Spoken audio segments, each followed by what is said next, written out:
여러분 안녕하십니까. 경제현장 오늘 시작합니다. 뉴욕 증시와 달리 부진하던 우리 증시에 갑자기 봄이 온 듯한 느낌입니다. 정부가 주가가 순자산에 못 미치는 기업들을 대상으로 기업 가치를 끌어올리는 대책을 마련토록 하겠다고 예고하면서 주가가 치솟고 있죠. 한 주에 뜨거웠던 경제 이슈를 되짚어보는 빅코노미 시간. 기업 가치 제고 방안과 함께 일기 신도시를 포함한 노후계획도시 정비를 위한 특별법 시행령, 반도체가 살려내는 수출 동향까지 자세히 들여다보겠습니다. 유튜브 실시간 댓글 의견 주시면 토론에 반영합니다. 경제 현장 오늘입니다. 빅코노미 함께해 주실 두 분 소개합니다. 경제 읽어주는 남자 김광석 한국경제산업연구원 경제연구실장, 여의도 정보맨 권혁중 경제평론가 나오셨습니다. 어서 오세요. 네, 안녕하세요. 반갑습니다. 자, 빅코노미 시간 저희들 이번 주에도 세 가지 주제를 선정했습니다. 첫 번째 주제, 기업 밸류업 프로그램, 금융주가 들썩인다. 저 PBR이 뭐길래? PBR이 주가 순자산 비율. 갑자기 지금 어제 오늘 이상 기류가 지금 발생했어요. 증시가 갑자기 뛰고 있는데 특히 이 기업 가치가 실제 주가를 제대로 반영되지 않은 그런 종목들이 오르고 있습니다. 정부가 기업 밸류업 프로그램을 곧 발표한다고 합니다. 기업 가치 제고를 하는 방안, 기업 가치를 끌어올리는 방안. 자, 이거 어떤 게 될지 김광수 실장님, 네. 기업 밸류업 프로그램. 네.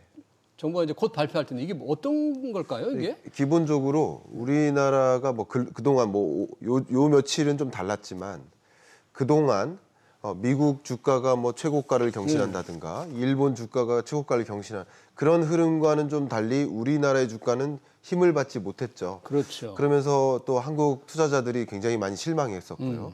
뭐 이런 걸 이른바 코리아 디스카운트라고 표현할 수 있겠는데 예. 상대적으로 저평가받고 있는 우리나라의 주식시장을 좀 끌어올리겠다라는 것이고요. 예. 실제 그걸 이제 PBR로 설명을 많이 해요. PBR. 예, 조금 그러니까 쉽게 설명해 주신다면. PBR이 그냥 순자산, 기업의 순자산이 있어요. 순자산 예. 가치가 있겠죠. 예. 그리고 주가가 있습니다. 그걸 예. 비교한 겁니다. 근데 상대적으로 순자산의 규모가 큰데 예. 주가는 좀 낮다 그러면 저평가인 거죠. 주가가 순자산보다 못 미친다. 그렇죠. 그러면 그래서 평가가 낮게 PBR을 계산했을 때 만약에 이를 밑돈다 예. 하면 이제 저평가로 분류를 합니다. 낮을수록 저평가인 거예요. 예. 높을수록 고평가인 겁니다. 근데 각국의 이제 증시를 좀 비교한다면 CG를 보여드리겠습니다만 예. 미국, 일본, 한국을 비교한다면 네. 미국의 PBR이 전반적으로 높아요. 4.5배입니다. 4.5배. 예, 주가가 순자산의 4배 반이나 되네요. 그러니까 이게 고평가되어 있는 주식들이 많다 이렇게 생각하는 거예요. 예. 그런데 일본 같은 경우 1.4배인데 예. 우리나라가 상대적으로 낮죠. 1.1배. 근데 우리나라 뭐 코스피나 코스닥에 상장되어 있는 그 기업들, 수많은 기업들이 있는데 뭐 1배가 넘는 기업들도 있겠지만 1배가 안 되는 기업도 있겠죠. 1도 안 된다. 그렇죠. 예. 1도 안 되는, 그러니까 상대적으로 저평가를 받고 있는 국내 주식 종목들, 그런 기업들의 어떻게 하면 주식 가치로 좀 반영될 수 있도록 그러네요. 그렇게 할 수 있는 방법을 고안하는 그런 프로그램을 생각하고 있는 것이죠. 그게 정부가 구상하는 기업 밸류업 프로그램이다. 그렇습니다. 그러면 어제 오늘 보니까 말씀하신 PBR보다 주가가 못 미치는 PBR이 1이 안 되는 기업들의 주가가 큰 폭으로 오르고 있어요. 특히 금융주가 참 많이 오르던데 뭐 정부가 이런 대책을 내놓으면 아마 그런 종목들이 오르지 않을까 하는 기대 때문인 것 같은데 권혁중 평론가님 보시기에는 그렇게 기업 가치 그럼 높이려면 뭐가 가장 좀 뭐가 필요하다고 생각하시는 거예요? 핵심이 그거예요. 그러니까 이제 정부가 압박을 줄 거다 이렇게 생각하는 거죠. 왜냐하면 PBR이 1 미만이다 그러면 기업 입장에서는 일단 정부가 당근과 채찍을 동시에 지금 작용하고 있거든요. 그러면 기업 입장에서는 그럼 주주가치 제고해야 되겠네. 네. 그러면 이제는 의도적으로라도 이제 주가를 끌어올리게 들어갈 거다. 그러다 보니까 이제 PBR이 이제는 1 미만인 기업들에 대한 관심들이 이제 높아질 수밖에 없는 거예요. 그러면은 사실 PBR이 1 미만인 기업들이 만약에 이제는 주가를 제고하기 위해서는 어떤 행동을 해야 될까? 뭐를 해야 될까? 가장 중요한 거는 저는 경영자의 마인드라고 보거든요. 경영자의 그러니까, 마인드, 왜 경영 그러냐면 철학.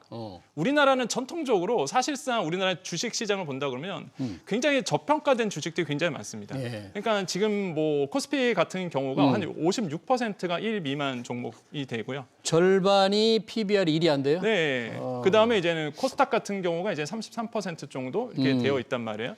1 미만인 기업이. 그러다 보니까 사실상 이제는 전 세계 증시를 보더라도 우리나라는 참 저평가된 주식이 많다. 근데 이게 좋은 게 아니라 사실상 투자자 입장에서 본다 그러면 사실 그만큼 주주가치 제고를 안 한다는 얘기거든요. 경자 입장에서. 주주들을 생각하지 않는다는 그렇죠. 거죠. 그래서 사실상 주가를 좀 끌어올려라는 얘기입니다. 결국에는. 그래서 그러면은 경영자들의 마인드가 어떻게 변해야 되냐면 개인 투자자들과 같이 간다는 마인드가 있어야 돼요. 아, 개인 투자자들. 예, 그런 마인드가 없으면 사실상 주주 가치 제고는 일어나지 않거든요. 그렇기 때문에 결국에는 그거잖아요. 이제는 PBR이라는 게 아까 실장님께서 말씀하신 것처럼 자산 대비해서 현 주가의 비율이란 말이에요. 그러면 기업 입장에서는 당연히 자산을 더 많이 하는 게 좋겠죠, 당연히.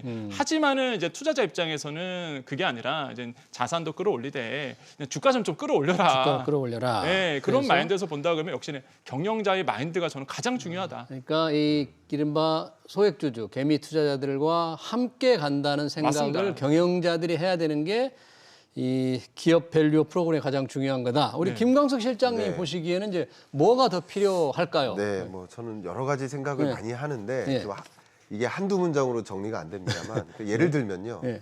글로벌 탑10 매출액 자동차 기업들 자동차 기업들. 이들의 시가총액을 다 모아도 이 매출액 기준으로 10위도 안 되는 테슬라의 주가 시가총액이 더 커요. 테슬라에. 자, 이게 뭘 상징하는가? 네. 우리 반도체에서도 글로벌리 봤을 때 반도체 총 매출액 기준으로 보면 인텔이 가장 큽니다. 네. 인텔이. 근데 엔비디아의 주가가 더 높아요.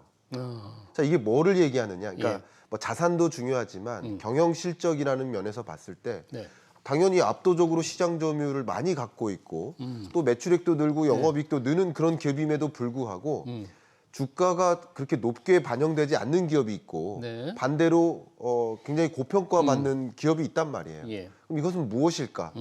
미래 경영인 거예요. 미래의 청사진을 누가 그리고 앞으로 그러니까 주식에 투자한다는 것은 미래에 투자하는 거잖아요. 미래 경영이다. 그럼 앞으로 이 기업들이 미래 가치가 더 높을까? 그런 것을 가지고 투자 의사결정을 결정한다면 여러분들이 어떤 기업에 투자할까 할 때 그런 관점에서 기업들이 또 먼 미래를 향해서 움직일 수 있도록 상대적으로 그 어떤 나라의 기업보다 우리나라의 기업들이 초격차 전략을 가져가고 미래 유망 산업을 거머쥐는 그런 기업이 될 수 있도록 규제 완화 조치라든가 이런 것들이 마련돼야 된다. 정책적으로는. 첫 번째가 그거고요. 두 번째는 어쨌든 주가는 기업의 이윤에 비례하지 않겠습니까? 그렇죠. 근데 최근 23년부터 이루어졌던 우리 정부의 정책들을 보면 은행들이 야, 너 이자 잔치한다. 돈 야 다시 돌려줘라. 상생금융하라. 상생금융하라. 그러지 마라. 그리고 뭐 많은 뭐 예를 들어서 라면 회사, 빵 회사, 우유 회사들한테 가격 올리지 마라. 물가 통제. 그래서 가격을 올려야 이윤을 올리는 겁니다. 이런 기업들은. 그러니까 이런 면과 봤을 때 상충되는 거 아닙니까? 아, 정부가 얘기하는 것과 실제로 나오는 정책은 어울리지 않는다. 올리지 않는 거예요. 제가 보기에는. 생각해 보세요. 이윤을 올리려면 가격을 올려야 돼요. 매출액이 유지된다는 전제에서. 그 이윤을 올려야 소위 이윤이 높아지네, 영업이익이 올라가네, 매출액도 늘어나네 했을 때 그 기업의 장기적인 미래를 두고 투자하는데 해외 외국인 투자자들이 봤을 때도 거기는 계속 가격을 통제하려고 드네. 기업들이 이윤을 극대화하지 못하게 만들려고 하네. 그래요. 그러니까 한국에 투자하겠습니까? 그러니까 이런 것들이 전체적인 얼개가 맺어졌으면 좋겠다 하는 생각을 저는 개인적으로 하고 있습니다. 그러네요. 그런 것들도 기업 밸류 프로그램에 들어갔으면 좋겠다 하는 게 제 생각입니다. 그러니까 정부가 기업 가치를 높이겠다고 하면서 실제로 나오는 일부 정책들은 기업 가치를 누르는 것으로 나오니까 좀 상충된다. 온풍기도 틀고 냉풍기도 같이 트는 거예요. 어떤 신호를 보내는 거냐 헷갈린다. 헷갈립니다. 그러네요. 그러니까 그게 일관적이어야 우리 투자자들은 지속 가능하고 미래가 투명하구나 하고서 투자하는 거거든요. 외국인 투자자들을 봤을 때도 한국 주식 유망하네, 지속 가능하네, 일관적이네 했을 때 투자에서 결정을 하는 거거든요. 왜냐하면 주식은 미래에 대한 투자이기 때문에 그런 것들 좀 고려해야 되겠다는 생각을 합니다. 여튼 그렇지만 오늘 어제 이렇게 보니까 시장에서 PBR이 낮은 금융주가 많이 오르던데 금융주가 유난히 지금 PBR이 좀 낮은 모양이죠, 이게? 그렇죠. 아무래도 사실 이제 PBR이 높은 기업들은요 대부분 이제 인터넷 기업이라든지 아까 실장님이 말씀한 것처럼 미래 가치가 높은 기업들. 그래서 비전 제시하고 그다음에 이제 그러다 보니까 기술주, 뭐 반도체 아니면은 뭐 AI 이런 것들이 상승이 높단 말이에요. 그러니까 미국 종식도 미국 증시도 마찬가지고. 근데 우리나라 같은 경우에는 사실상 저 PBR 같은 경우가 금융주가 적을 수밖에 없는 거죠. 사실 1 미만이 적은 기업들이 이제 금융주가 좀 몰려 있을 수밖에 없는 금융주가? 거죠. 그래서 그런 점에서 본다 그러면은 이제는 눈에 띄는 게 예. 그러니까 투자자들이 봤을 때에 왜 지금 PBR이 1 미만인 기업을 찾아다니느냐. 그 프로그램에 가보면 재밌는 게 하나 있어요. 뭐예요? ETF 상품 만들어준다. 그러니까 무슨 얘기냐면 그런 종목들, 그러니까 주주가치 제고를 하는 기업들에 대한 이제 지수상장 펀드에서 묶어주겠다는 거죠. 그러니까 그러면 PBR이 낮은 종목 위주로 그쵸. ETF 상품을 만들겠다. 그러면은 패시브 자금이 들어오니까 기업 입장에서도 나쁠 게 없는 거예요, 이게. 그러니까 당근을 주는 거죠. 그러면은 어쩔 수 없이 그 기업들은 알아서 주주가치 제고할 거다. 그러면은 이제 주주가 뭐 가치가 뛸 거니까 주당 가격이 뛸 거니까 그럼 빨리 내가 먼저 투자해야지. 이런 식으로 해서 이제는 조금 수급이 좀 몰렸던 부분. 그래서 금융주가 좀 몰렸던 부분이라고 좀 보시면 됩니다. 김광호 실장님, 이 기업 가치 관련 얘기 나올 때마다 늘 기업들은 이 상속세가 높다. 네. 그래서 상속세가 높으니까 상속세 부담 때문에 대주주 볼 때는 뭐 주가가 오르면 뭐 하느냐. 별로 싫어한다. 기업 가치 올릴 유인이 없다. 그런 지적을 하는데 맞는 얘기입니까? 그건? 뭐 일정 부분 맞는 얘기도 있고 또 아닌 얘기도 있습니다. 근데 뭐 어쨌든 그 상속세가 주식시장과 어떤 관계가 있을까를 이제 규명하려고 하면 예. 규명할 수는 있습니다. 근데 기본적으로 저의 생각은 그러니까 뭐 벼룩 잡다가 초과상관 다 태우면 안 된다. 예. 그러니까 상속세의 어떤 규제를 완화하는 과정에서 더 큰 문제가 생길 수 있으니 그걸 조정하지 않았으면 좋겠다는 생각은 갖고 있습니다만 예. 어쨌든 이 상속세가 우리나라가 유독 뭐 세계 주요국들과 비교했을 때 높은 편이긴 합니다. 거의 제일 높죠. 뭐 한국 같은 경우 직계 비속의 경우 50%, 네. 또 제3자의 경우에도 50%인데, 근데 뭐 미국, 영국 같은 경우는 40% 이렇게 상대적으로 좀 높은 편에 해당되는 경우가 있다. 우리나라보다 더 높은 경우 나라도 있습니다. 일본 같은 나라는 우리나라보다 더 높기도 합니다. 그렇긴 하지만, 그러니까 그 일본 같은 경우 상속세율이 높은데, 근데 주가가 최근에 급등했던 건 어떻게 설명하겠습니까? 그러니까 그런 관계성을 규명짓기가 상당히 쉽지 않다. 네. 그리고 상속세를 완화했을 때 나타날 부정적인 요소도 또 고려해야 된다 이런 생각인데 이 논리를 생각해 본다면 어쨌든 이 대주주가 많은 자본을 갖고 있단 말이에요. 그러니까 돈을 어떤 형태로 갖고 있을까요? 그리고 그 돈을 어떻게 상속해 줄까요? 근데 주식으로 상속해 줄까? 부동산으로 상속해 줄까? 현금으로 상속해 줄까? 무엇으로 상속할 때 상속세를 덜 낼까를 고민할 거 아니에요. 그러니까 상대적으로 주식에 대한 그 상속세 비율이 높으면 높을수록 주식을 보유하기가 부담스러울 수 있겠죠. 그런 관점에서 이제 생각을 하는 것 같은데 그런 관점에서 이제 상속세를 완화하는 과정에서 다른 문제가 또 야기되는 것도 있을 수 있으니 그것도 같이 고려하면서 의사결정을 해야 되지 않나 하는 생각을 갖고 있습니다. 네, 잘 알겠습니다. 네. 자, 금주의 피코노미 첫 번째 주제. 기업 밸류업 프로그램, PBR이 낮은 종목들에 대해서 정부가 뭔 대책을 내놓을 것이다. 그래서 주가가 뛰는 현상 마쳤고요. 두 번째 주제입니다. 1기 신도시 노후 아파트 최대 75층으로 노후계획 도시 정비 특별법 시행령 얘기입니다. 시행령이 발표됐어요. 법은 예고가 됐고.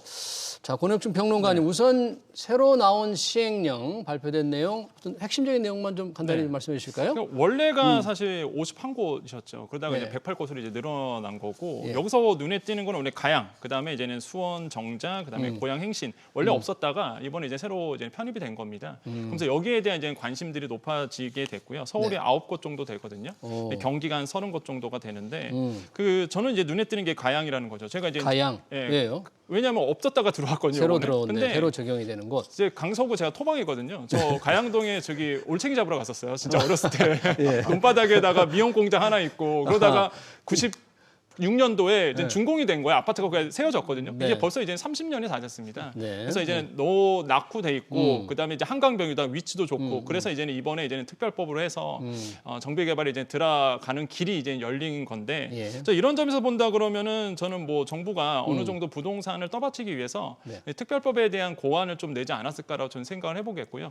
워낙 낙후된 지역에 대한 개발이 들어가는 부분이다 보니까 저는 뭐 없는 것보다는 낫다라고 좀 생각을 해봅니다. 물론 용적률에 대한 고민들은 분명히 필요해 보인다라고 생각해요. 용적률 이번 특별법 시행령에 용적률을 대폭 올리는 내용이 좀 들어가 있죠. 네, 이게 저도 깜짝 놀랐습니다. 왜 깜짝 놀래요? 용적률이 이제 법적 상한이 이제 150%까지 늘려준다는 건데, 그러면 이제 주거 지역 같은 경우가 이제는 300%까지잖아요. 3종 같은 거가 이제 300%고 준주거가 이제 500%. 예. 그러면 여기에서 이제는 150% 놀려준다 그러면 말 그대로 준주거 지역은 750%까지 올라가요. 용적률이. 그 위로 높이 쌓는 건데 예를 들어서 고양시 문촌 11단지 같은 경우가 지금 용적률이 한 198% 적용받고 있어서 20층짜리가 있는데 예. 이게 만약에 특별법이 이제는 되면은 여기에서 이제 용적률이 700 왜냐면 여기가 준주거거든요. 준주거다 보니까 750%까지 올라가요.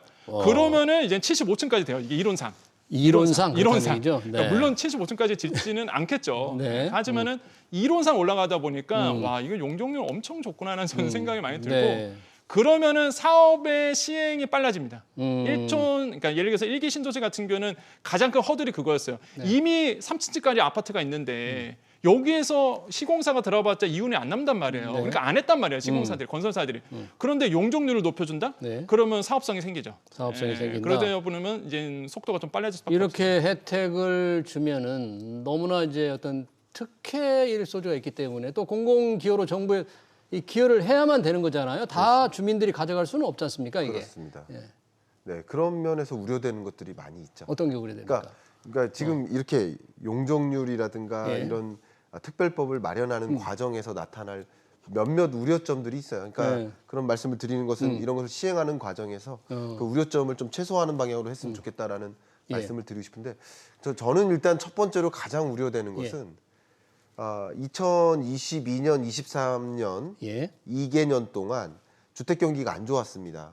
그렇죠. 그리고 부동산 피해 후발 금융부실 문제 이런 것들 때문에 건설사들이 자금을 조달받을 수가 없고 신규 착공을 못 해요. 그래서 22, 23년 동안 인허가 착공 물량 그게 그냥 금융위기 이후로 가장 낮은 수준으로 급감했습니다. 예. 그러니까 이게 재밌는 현상이 뭐냐면 네. 경기가 왜냐하면 인허가를 받아요. 국토교통부로부터 인허가를 받습니다. 그리고 공급하는데 한 3년 정도 걸립니다. 근데 보통 경기가 안 좋을 때 또 인허가 물량이 줄어요. 그러니까 20년, 21년 부동산 경기가 좋을 때 인허가 물량이 쏟아져요. 이날 쏟아졌고. 그러면 봐요. 예. 경기가 좋을 때 인허가 물량이 쏟아지니까 예. 22년, 3년에는 공급 물량이 늘어요. 예. 그러니까 미분양이 또 속출해요. 예. 가격이 떨어져요. 그러니까 사이클이 되는 거예요. 근데 또 부동산 경기가 안 좋을 때 인허가 물량이 줄어요. 줄고. 그러면 이제 공급 물량이 줄어드니까 가격이 또 올라갈 것이다. 공급 부족 현상이 일어날 것이다. 하는 우려감 때문에 이런 일을 또 벌이는 거거든요. 이런 정책들을. 예, 향후 가장 중요한 건 공급 부족입니다. 2, 3년 후에 네. 2021, 22년에 분양 물량이 줄어서 3, 4년 후에 이제 공급이 부족할 거다. 그렇습니다. 그런 우려가 있다. 22, 23년 동안 예. 인허가 물량이 인허가 줄고 줄어서, 착공 인허가. 물량 줄고 하니까 이제 24, 5, 6년 정도가 되면은 또 공급 물량이 부족해질 것이다 하는 예. 우려감에 하는 건데 네. 또 이렇게 정말 뭐 이 용적률을 크게 올리는 과정에서는 예. 집중적으로 또 공급 물량이 늘어나요. 또 늘어나고. 그러면 또 사이클이 또 반대로 움직이는 거죠. 예. 이런 것들이 좀 한 가지 우려되고요. 네. 대규모 이런 수직 증축을 허용하는 과정에서는 또 전세 수요가 몰립니다. 집중됩니다. 그러네요. 그럼 전세값이 또 급등할 수 있어요. 예. 그러니까 이런 것들이 항상 저는 개인적으로 예. 좀 완만하게 정책을 단행하고 또 완만하게 정책을 변화시켜야 되는데 뭐 없다가 갑자기 엄청난 게 생겼다가 또 그러니까 이 부동산 사이클이 급등락을 계속 반복하는 시장으로 유도하는 거예요. 그런 게 좀 안타깝다 하는 생각이고 그런 문제를 해결하는 것도 같이 이 계획 안에 들어가야 된다는 생각을 하고 있습니다. 이번에 이제 적용 대상 시행령 발표하면서 아까 적용 대상이 대폭 늘어났다고 했잖아요. 적용 대상이 적음으로써 생길 수 있는 어떤 불균형적인 문제를 해소하기 위한 걸 수도 있고 이게 대상을 늘림으로써 뭔가 총선을 앞두고 지역 대상을 늘렸나 하는 그런 생각을 하는 분도 좀 있을 것 같아요. 그렇죠. 일각에서는 이제는 정치적인 어떤 관점도 있을 거다라고 이제는 생각을 해요. 그래요? 왜냐하면 이제는 사실상 뭐 비판도 있겠지만은 표에 대한 의식을 좀 했지 않았을까라는 생각을 합니다. 왜냐하면 네. 그러니까 일기 신도시 특별법도 있었고요. 그다음에 일기 신도시에 대한 표심이 굉장히 많거든요. 근데 만약에 이게 실제 계획대로 진행된다 그러면 막대한 사실 투자 자금이 들어가고요. 또 한 가지가 그 지역에 굉장히 개발이 되겠죠. 그리고 아까도 말씀드렸지만 일기 신도시에 대한 우려점이 아까도 말씀드렸지만 공사가 못 들어가는 부분이 있어요. 이윤이 안 남다 보니까. 근데 만약에 특별법을 해서 용적률 높아지고 그렇게 된다 그러면 실장님 말씀하신 것처럼 개발 수요가 분명히 일어납니다. 그러면 예. 당연히 거기에 원주민들은 좋아할 수밖에 없어요. 예. 진짜 환영하고 있거든요, 지금. 네. 굉장히 환영하고 있고. 그러다 보니까 이제는 문제점이 뭐가 생기느냐. 그러면은 그분들이 어디 가냐 문제죠. 그래서 부동산 관점에서 본다 그러면 대거 이주 수요가 생긴다. 그렇죠. 대거 이주세 생겨요. 그러면은 옆으로 빠져나가거든요. 학교 때문에 아이들 학교 때문에 멀리 갈 수가 없어요. 그럼 근처로 빠져나가면 그 근처 집값이 또 뛰기 시작합니다. 예. 전세값이 뛰니까 집값도 뛰거든요. 예. 그래서 지금 나오는 게 순환 개발이에요. 순환 개발. 그러니까 동시에 다 들어가는 게 아니라 일단 순환하면서 하나하나씩 들어가서 이제는 집값을 자극하지 않는 선 이런 식으로 이제는 하고 있고 네. 결론적으로 보면은 이제는 일기 신도시에 계시는 분들에게는 굉장히 요번에 총선에게 총선 쪽에서 아무도 어느 정도 영향을 줄 수밖에 글쎄요. 없는 정책이다 이렇게 생각해 봅니다. 뭐 한꺼번에 일제히 개발하면 생길 수 있는 많은 문제가 될 수도 있고 이렇게 또 멋진 청사진이 나왔지만 계획대로 될지도 사실 그렇죠. 좀 지켜봐야 됩니다. 이렇게 너무 기대만 부풀렸다가 실제 안 될 가능성도 있기 때문에 그런 것도 좀 조심해서 지켜봐야 될 것 같네요. 자, 피코노미 두 번째 주제 마치고요. 세 번째 주제로 넘어가 보겠습니다. 1월 수출인데 1월 수출 두 자릿수 플러스 참 이 새해 들어서 그나마 반가운 소식입니다. 수출이 18% 늘었다. 김광호 실장님 어떻습니까? 첫 달 수출 종합적인 평가랄까 실적이랄까 어떻게 보세요? 자, 객관적으로 보면 어쨌든 플러스로 전환돼서 움직이는 거 이것은 다행입니다. 예. 나쁜 게 아닙니다. 그러나 이게 수출이 확실히 회복됐다라고 안심하고 안도하면 안 된다라는 말씀을 드리고 싶어요. 가장 대표적으로 예. 중국 수출 증감률을 예를 들어 볼게요. 중국 수출. 중국 수출 증감률을 가지고 예를 들어 보면 네, 나옵니다. 자, 표가. 24년 1월 대중국 수출액이 16.1% 증가했습니다. 16%. 자, 이것은 예. 전년 동기 대비예요. 예. 그러면 23년 1월 달 수출을 보십시오. 마이너스 31.1%였습니다. 그러니까 이게 뭐냐면 수출 증감률이라는 이 데이터가 그나마 플러스로 바뀌어서 다행입니다. 다행이지만 왜냐하면 여기서 또 마이너스면 엄청난 문제가 있는 거예요. 예. 근데 23년 1월 마이너스 31.1%로 엄청나게 수출이 급감했는데 그 급감한 2023년 1월 대중국 수출액에서 거기서 16% 늘어났다는 거예요. 그럼 여전히 평년보다 못하다는 거예요. 네. 평년 대중국 수출액만큼 안 왔다는 뜻입니다. 아직도? 31% 빠졌다가 16% 올라간 거예요. 그렇게 보시면 이게 기저효과죠. 네. 그러니까 23년에 나타날 모든 변수들이 제가 좀 거의 단언하다시피 하겠습니다. 23년에 나타날 거의 대부분의 변수들이 예를 들어서 하다못해 기업의 영업이익 증가율, 매출액 증가율, 수출 증가율, 소비 증가율, 뭐 경제 성장률조차도 그 모든 지표들이 전년 동기 대비 비교이기 때문에 23년 경제가 너무나 안 좋았습니다. 그럼 그 23년 해, 연, 개, 월마다 나타난 그 증가액을 비교한 거예요. 그렇죠. 그러니까 24년은 숫자적으로 좋을 수 있어요. 숫자적으로는 좋지만 사실 체감적으로 좋은 경기라고 보긴 그러네요. 어렵습니다. 그러니까 다행입니다만 이걸 이제 수출이 확실히 회복됐으니 우리 안도해도 돼 이렇게 생각하면 안 된다는 말씀 그러네요. 드리고 싶습니다. 대표적으로 중국 수출 16% 이상 늘었지만 뭐 감사한 것보다 훨씬 낫지만 그럼요. 워낙에 이 지난 작년 1월이 안 좋았기 때문에 숫자 그대로만 볼 수 없다. 그렇습니다. 전년 동기 대비라는 걸 항상 염두에 두고 기저효과. 뭐가 제일 그런데 여튼 뭐 줄은 것보다 나은 거니까 뭐가 완전히 늘어는 거예요? 그러니까 저는 이제는 그래도 희망을 걸 수 있는 게 반도체가 늘었다는 게 반도체. 저는 왜냐하면 사실상 우리나라의 수출의 25% 이상을 담당한 게 반도체입니다. 근데 반도체 이제는 수출 증가율이 이제 어떻게 되느냐 보셔야 되는데 이번에 이제 작년보다 한 56% 늘었어요. 물론 이것도 기저효과일 이제 수도 또 있습니다. 기저효과지만 그래도 하지만 이제 늘었다는 거고 그다음에 이 중에서 본다 그러면 이제 메모리 반도체에서 이제 증가율이 90%가 됐다는 거죠. 1월에. 그러니까 저는 이 점에서 이제는 좀 집중을 하고 있어요. 왜 그러냐면 왜 늘었을까라고 본다 그러면 역시나 이제 HBM 그러니까 고대역폭 메모리 부분에서 희망을 걸고 있거든요. 저희 나라가 이제 디램 쪽에서도 그래서 고대역폭 메모리에 대한 이제 수출 증가율이 늘어나고 특히 이제 AI 시대가 도래하면서 막대한 증가율이 늘어날 수밖에 없습니다. 구조적으로. 그래서 저는 여기에 이제는 좀 항상 이 희망을 걸고 있고 또 하나가 이제는 그 CXL 램이죠. 디램.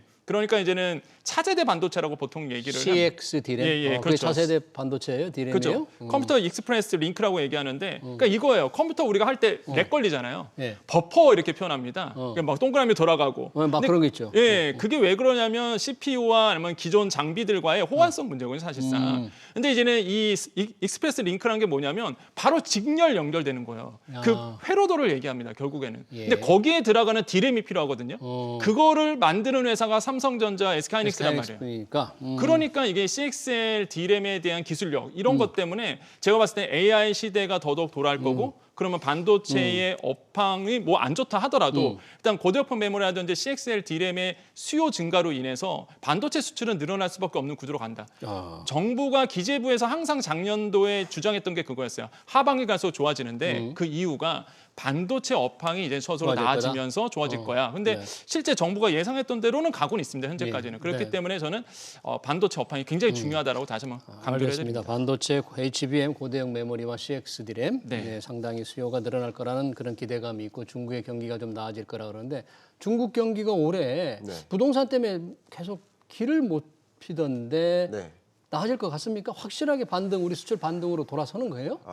확실한 반등이라고 좀 예단할 수도 없는 것이 저는 동의합니다. 상당 부분. 그러니까 반도체 수요가 굉장히 많이 늘어났습니다. 24년은 예. 그냥 반도체의 해 혹은 AI의 해 이렇게 하셔도 됩니다. 올해는 그래서 AI 반도체의 해라고 해도 거의 틀림이 없을 겁니다.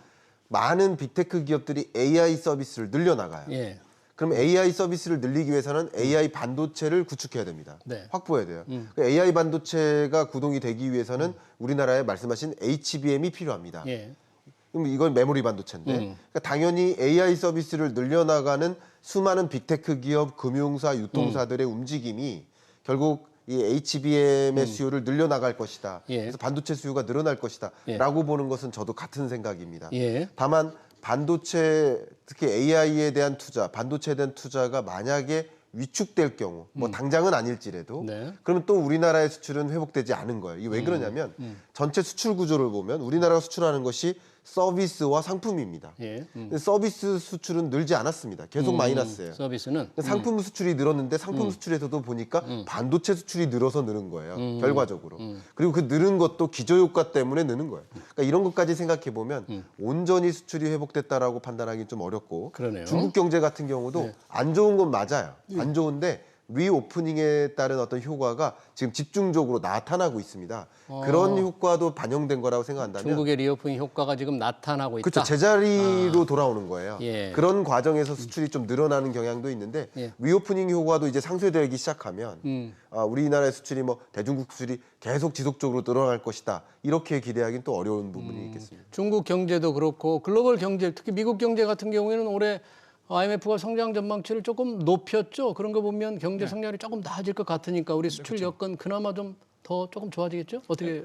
저는 일단 지금 IMF에서 바라보고 있는 게 세계 경제 성장률이라든지 아니면 주요 선진국의 성장률을 이제는 기존보다 이제 높게 또 발표를 했습니다. 이런 점에서 봤을 때 이제 고무적이다라고 생각을 해보는데, 근데 저는 조금 말씀드리고 싶은 게 어떤 부분이냐면 그 미국의 시장을 정확하게 보셔야 된다고 좀 말씀드려요. 왜 미국 그러냐면 어떻게 해요? 네. 미국 대선이 있습니다. 그러면 그렇죠. 우리가 기존에 11월 대선. 투자했던 게 다 바뀔 수 있어요. 왜냐하면 우리가 지금 현재 모든 기업들이 바이든 행정부 정책에 맞춰서 투자했단 말이에요. 예. 그럼 만약에 인플레이션 감축법도 만약에 트럼프 전 대통령이 말하는 것처럼 없애겠다 그러면 진짜 뭐 그동안 투자했던 거 보조금 받기 위해서 투자한 것들 아무 소용이 없는 겁니다. 그러니까 미국에 대한 대선의 어떤 불확실성 이런 거에 초점을 가져가야 되고 네. 특히 저는 태양광 쪽에 굉장히 조금 우려스러운 목소리가 돼요. 태양광 관련해서 왜 그러냐면 바이든 대통령이 추진했던 게 친환경 아닙니까? 그렇죠. 엄청난 금액을 지금 투자했거든요, 우리나라가. 근데 만약에 트럼프 전 대통령이 당선이 된다? 그러면은 진짜 친환경 쪽에서는 아마 제가 봤을 때는 업종별로 희비가 엄청 갈릴 수밖에 없는 부분이다. 네. 그러니까 이런 어떤 불확실성을 꼭 대비를 하셔야 된다고 좀 말씀드립니다. 네. 그러니까 우리가 경제 성장률 전망치 IMF는 좀 높게 올려서 수출 여건이 좋아지지만 트럼프라는 이 올해 우리 세계 경제의 가장 큰 리스크다. 이렇게 볼 수 있겠네요. 네, 한 주의 경제를 정리하는 피코노미 여기서 마치겠습니다. 지금까지 권혁중 경제평론가, 김광석 한국경제산업연구원 연구실장이었습니다. 너무 고맙습니다. 감사합니다. 네.